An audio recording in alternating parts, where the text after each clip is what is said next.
Okay, I'm here with Mr. Danny Corr. After it's what, about 2 weeks now removed from a very Yeah, a week and a couple of days. Yeah. removed from the very successful show. I must say I thoroughly enjoyed it. There was some absolute bangers on it. There was some good Thank you. knockouts. There was some really good submissions. I liked I think it was the triangle with the guy on top with an armbar was. Oh, we Rory, yeah. Yeah, At the there start. was a couple, but we are a bit removed. So it's I kind of think this time is better to talk to you because all the emotions and kind of everything, adrenaline's gone. How did you find running that show? Like I said, it was fantastic, but stress, everything leading up, and how did you feel once it was over and it was a success? Yeah. Look, the build up to it was very, although I pretend not to be, it was very stressful. Partly because it was in a council sort of government facility. So that brought with it a lot of other issues that you wouldn't normally have if you're on it in a hotel. So insurances up to the hilt, risk assessments, passing through processes of councils and stuff. So that was difficult, although I don't mind that kind of work, but it still was difficult because you couldn't just push forward with everything on your own bat. You had to wait for these approvals. And in fact, I only told the boys this after, on the Wednesday before it, I got an email from the people running it saying, brilliant, all the stuff we've done is fantastic.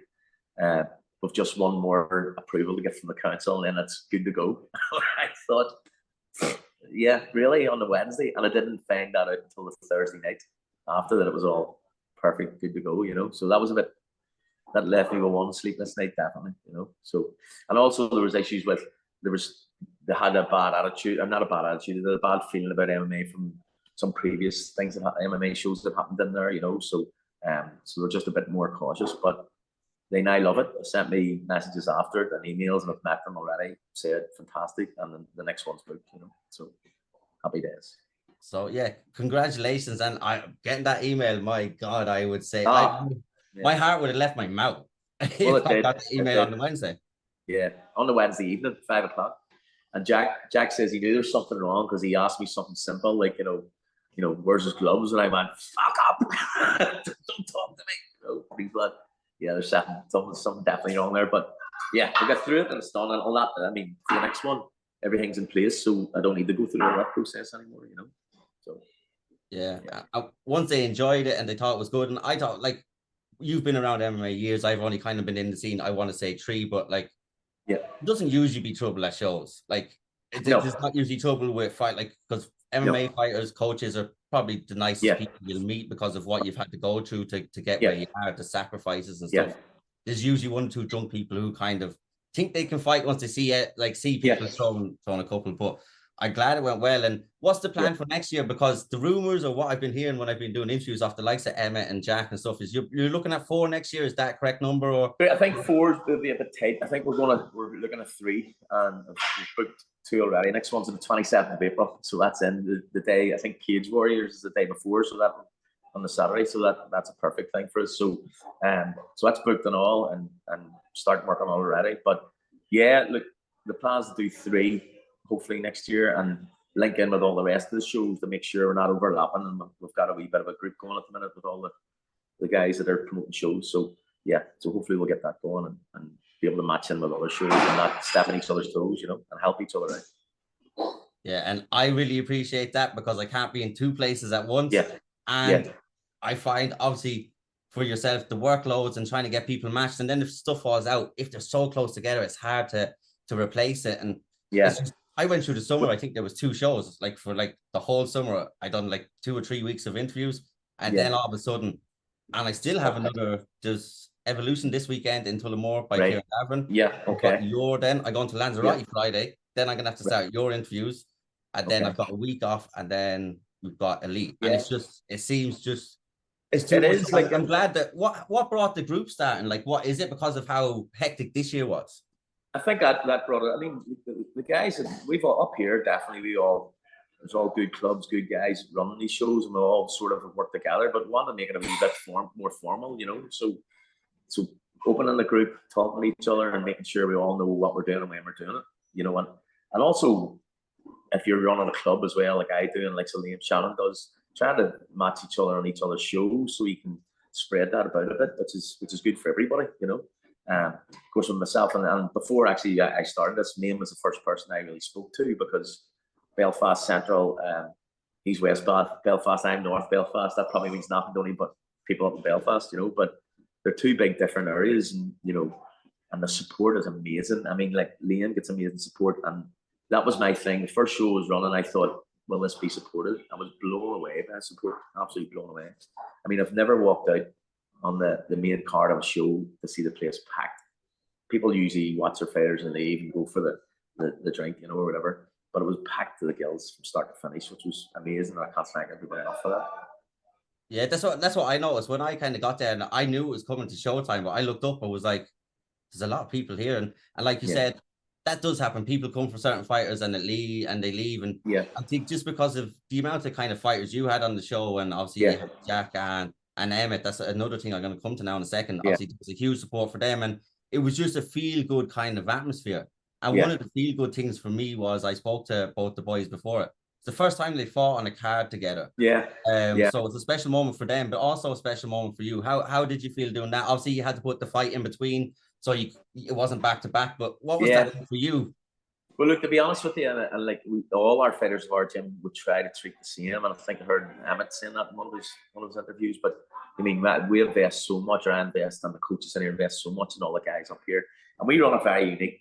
I mean, if I told you none of the fighters like pay any money in this gym, you know, I mean that I think that's quite unique, you know, because they're all supporting everything we do up here. I mean, and the gym is flying at the minute because young guys are coming in and seeing these guys, and the effort to put in and the give back they do to the gym is just amazing. But so I feel for everyone, I get overly emotional with all of them fighting, you know, because you're invested in them. I mean, if I told you every night of the week I'm doing pads with them all and taking classes with them all, so you know everything they're doing. Multiply that by your sons fighting, it tends to lift it even more, you know. Put the two sons together on the same show. Madness, you know.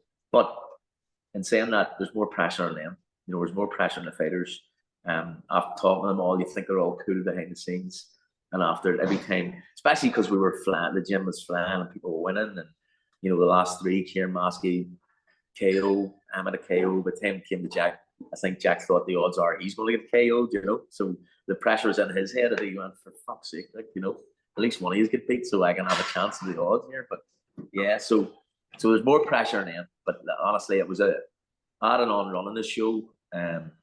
All the admin of that, the stress was mad. It was really mad. Like, but I gotta give a shout out to Jared Corr, who fought in the IMAF since being here. He did all that hard stuff. He did all the matchmaking, and he was brilliant. I didn't none of that. I stayed away from all that stuff. That's fantastic. And I was in communication with Jared a lot leading up to it about fights and potentially what I could do. Like, I would always like to do more for shows, but obviously there's time restraints. I've worked, personal life, and I try to give the same amount. And I hope you were happy with the coverage and the coverage at the show as well. I felt very welcome. It's brilliant what you do, Dave, you know, and it's good to see people that are passionate about it and getting involved that way. So it's great. Yeah, no, and I appreciate, like I said, you've always been very good to me. Jared he was like, anything you want, I can get for you. And I said, look, you have enough pressure, I can do the stuff myself. But with the two boys fighting like that, Jack said it to me, like, because he's seen like the knockouts. Kieran Maskey was fantastic. There was a couple of guys, Igor from your gym. Edgar. But he will now be forever known as Igor. Big Igor. His performance was sensational. Unbelievable, yeah, he's fantastic, you know. And he comes from a boxing background, but he's now developing some great wrestling and great technique there, and cage work is brilliant because they're here every night of the week. What they put themselves through is unbelievable in here. So Edgar's one of them, and they all work as a great team, you know. And the big one sitting here just behind the camera, big Orange Stewart as well. He fought CJ, was it CJ Armstrong, you know? Unbelievable. Two big men hitting each other, you know, and Aaron hit him more than he hit him, so it was great, you know.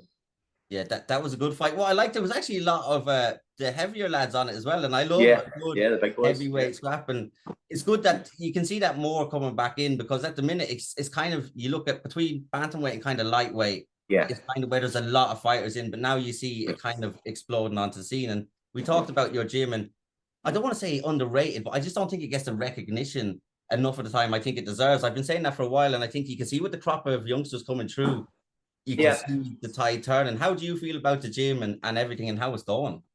Yeah, no, look, it's brilliant, and we've been here a long time. We've been on the MMA scene a long time, and it's really funny. I don't know it's whether because we just keep our name as this said KJ, which is the karate, that people think we're some kind of karate club. You know, that, people haven't worked that out yet. You know, we're very high level wrestling up in this club and grappling as well. So no, I love the way our club has developed. You know, as I say, most of the guys here have come through the start from nothing. You know, they don't come here with any background. It's only recently that we've had a couple of great guys have come from another gym to start training here. You know, and then they get the feel for what way we operate, and they just fall into this whole system. You know, we're a very dedicated system on what we do. You know, so and we've had people about a long time training and a long time coaching. So the way it's developed is fantastic. You know, and all of a sudden it's just came to this point where we decided they're on a show. You know, and it's something I will stay away with, and it's a bit weird of me because I've always been helping the shows and trying to get the organizational in for the shows and all the regulations. And I always said, God, I don't think I'd run a show, but it just came to the point where we needed to. And we became a wee bit like Liam's gym, where we were starting to find it hard to get matches for fighters, you know. But I think our name's out there and people know who we are, definitely, you know. So we don't look for recognition in that. We just go out there and fight and enjoy it, you know. Yeah, and like that, the boys were sensational. Mikey McCoy, I want to give a shout out to as well. Obviously, he lost the fight, but like that, that was that kick that landed. But Mikey's a good guy. He's a good fighter. He looks reinvigorated under. He's brilliant, yeah. And it was just, it's hard watching people lose because I see people from like a personal relationship with both sides, but someone has to lose. But it was like that when you have someone like Mikey who took it so well and they had a point down. But that's, you know, I don't know where it's the spirit of the way Jack holds himself, you know, when he's one of the people in the gym look up to, the way he dedicates himself to. I mean, there's nobody in the gym trains harder than Jack, you know. He's a ridiculous trainer, you know, but the way he holds himself to fight. Everybody Jack's fights is lovely. They're all lovely people, you know. And sometimes Jack hates that because he wants to dislike the person, you know. And there's no one nicer than like the Mikey, you know, fantastic guy. And it was a bit of a risk taking a fight with Mikey because, you know, he's been out of the scene a wee way. You know, he was great. We knew he was a great fighter, but he's been out of the scene. You don't know where he's come up a lot or where he stayed the same. Turned out he has come up a lot because he knew what he was at and he was there. The techniques that we do, they're just pure trained into their brains.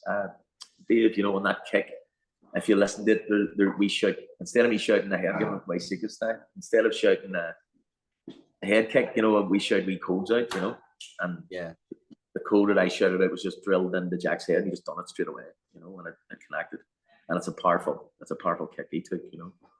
Yeah, it was, and he even slipped in the process, which made it even more kind of he pretended he meant to do that, you know, just to turn out of it, but definitely didn't, you know. But yeah, it was a fantastic night. I can't wait to see more of them next year. Congratulations on that as well. But also, there's another thing that's kind of started up yourself, Liam Shannon, and a couple of other people we were supposed to speak about this a long time ago, but it's probably a lot of things are ironed out and it's gone forward a bit further. So do you want to talk to the people? I don't know that much about it. Do you want to talk to people about what's happening up there, why it was created, and what direction is it going in, and how it benefits MMA? Well, you know, sort of to start with, you know, obviously I'm part of IMA. You know, I'm on the board of IMA and do a lot of work for Irish MMA Association there. So with the rest of the lads and ladies, but it's just up here. I mean, Ulster MMA was always there to start, and you know, was pushing forward. And there was some resistance to that at the time, but it just seemed right that we started something to try and regulate. You know, trying to regulate the referees and try and get more referees and more judges involved.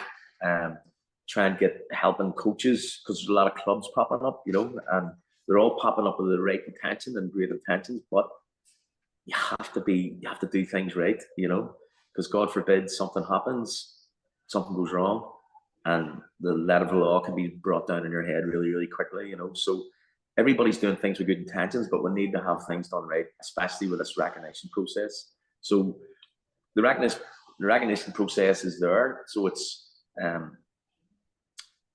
MMA as a sport, as a body, as a sport, is recognised through UK regional bodies. There's just one more bit of the process to go, which is like a formal process.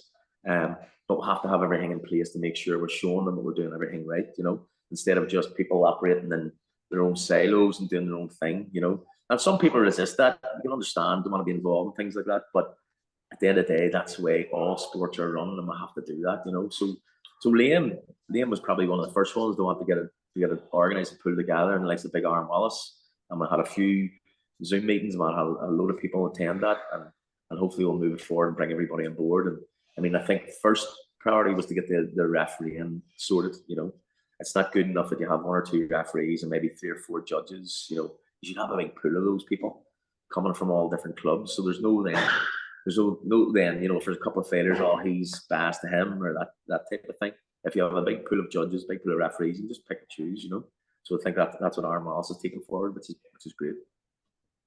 Yeah, it's good. And like that, like I said, people are always going to resist MMA, and because it's such a young sport as well. And yeah, that's why I kind of do these interviews, to talk to the fighters, to get people to see what's behind these fighters and behind these people, and the work that's involved. Like you said, I've talked to you many times about what you do, Pete. Like, to try to get recognized, it's not easy. So it's been like 7-8 years more, but probably about 10 years work. But that's a standard process, and it's actually quicker than other ones. Like kickboxing has been taking 20-30 years to recognize. You know, we're like, we should have been closer, but I personally stopped a bit of it because there was a big issue with IMAF, the world body, and safeguarding and child protection, which was to me is one of the most important things, and there was massive issues there. So I put a bit of a hold on it because I wasn't happy with things that were going on there. I went to help IMAF. I went on a safeguarding commission with them and done a lot of work to try and bring it up to standard. Unfortunately, it wasn't up to my standard, so I resigned there recently, but that's another story. But over here in this country, in Ireland as a whole, the standards are fantastic. You know, I want to just keep that going and try and get the government to recognise that we're doing everything perfectly. You know? Yeah, you're doing kind of what you should, plus more. It's like you're not just meeting the bare minimum criteria. It goes that extra step because you have to show them. You have to. Yeah. If you just go bare minimum, something happens, you're knocked back down. Whereas if you go a couple of steps before something happens, you're still in a good area. And that was one of the reasons to have the show in Girdwood, a government or council-run organisation, to show that we can do it properly in a venue like that, which is run by the government, and we had Aaron and the commission and the referees and judges all there and doing the job perfectly. So that was the big reason I done. I could have took the easy run and went and booked a hotel for a quarter of the price, you know. So, but didn't put ourselves under pressure for doing that. But it's worked out well, and that's another step forward, you know. Yeah, because it's all these little things, like you said, doing it there, opening it up, getting these people to see what these athletes do, and they've probably met a lot of them on the day and seen how humble and nice they are, and they couldn't believe it. Dave, they came back on the Monday straight away. I seen an email from them. I thought, fuck me, did something go wrong? You know, complete opposite. They were saying it was one of the best run events I've seen. They actually said people cleaned up after them. People lifted stuff. It was all our boys lifted everything and cleaned up after them. Any rubbish land about, you know, so simple things like that. So they now have a great view of MMA in their heads. So the next person coming along after me can walk in and have a template there, you know. Yeah, and like that, like, congratulations on the work, and thank you for the work you do for MMA, because a lot of it is behind the scenes. It's the same with the likes of Marlene down in Cork and stuff. She does so much work, and I've spoken to her before, and it doesn't get seen because it's behind the scenes. Like I said, there's politics, issues, admin stuff, but what was when you started this with Liam and Aaron, what was the kind of feedback like from clubs? We had a good feedback. There was a lot of clubs came on board and went to the meetings and stuff. You know, of course, some people don't like it, but you're never going to keep everybody happy, you know. But all you can do is try and convince people you're doing it for the right and doing it for the good of the sport, you know. And the good of the sport is good for everybody, you know. You can't say, like, I always bring it back that I have sons in this game. I want it to be perfect. I want it to be safe. I want it to be run properly, and I want them to have a pathway through that they can enjoy the sport. They don't have to go professional. In fact, the whole goal of being an amateur sport is to keep people amateur and have, you know, people can have like they do in boxing. People have 200 fights in boxing and never go professional. You know, we should be looking at the same sort of model here, you know. Yes, man, because that's what I was watching. I think it was Gary Cully who fought there recently, and he was like saying 300 amateur fights. I was like, mental. But obviously that's been around for years, and they've got all this in place. And with boxing, there still is issues. There's always going to be issues in everything, but like you have the best interest at heart going forward. And I know you personally, and we've talked a lot, and I know you've nothing but the best intentions, not just for your sons, but for the country and everyone as a whole. And going forward, I hope success, because I know you had that Zoom meeting open. I think I was away that day. With my nephew, but I think Amy Kelly, who does media as well, she was able to log on, ask questions. So you're pretty open and transparent about everything. That's it. Doing, yeah, 100%. That's it. I mean, you have to be. There's no hidden agenda. You know, there's no. I mean, there's more effort in organising this than not doing it. You know, I could go away and just run the club and put everything into this, and it'd be easier to do. But it's not going to move the sport on any further. You know? Because I think we need to move that bit further.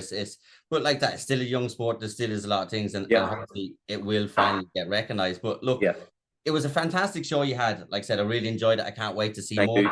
I'm really interested in what you're doing with yourself, Liam, and Aaron, and maybe the three of us will broach that on a different day. Maybe do some certainly and we can get everyone's perspective of it, and I can put questions out to people that might want to ask, and we can answer them there. But I'm going to let you go. Is there anything you want to say before you go? Thank you so much for your time. I really appreciate it. And is there anything you want to say before you go? I just listen to thank everybody that supported the show. I mean, all the different clubs that came. I hope they all enjoyed it. The feedback I got was they all did. All the fighters, of course, that's a priority. They were absolutely brilliant on the day. And also the people behind the scenes. There was 1,000 people in this gym that were doing everything from lifting the cages and transporting it and getting it fixed up and setting it up, you know. And particularly Jared, who done all the matchmaking. That wouldn't have been in the show without Jared, you know. So yeah, fantastic. And thanks to the likes of you, Dave, and all those other media people who came to really the photographs and all the media came out. It was fantastic. So appreciate it. Thank you. No, it was my pleasure. Like I said, I'll always go to shows wherever I can and it's possible. And like I said, I was always going to make it to this first show because you've always been so good and honest and open, and then just talking about certain things. So I'm going to let you go. Thank you so much and enjoy your night. Thank you, buddy. Thank you, Dave.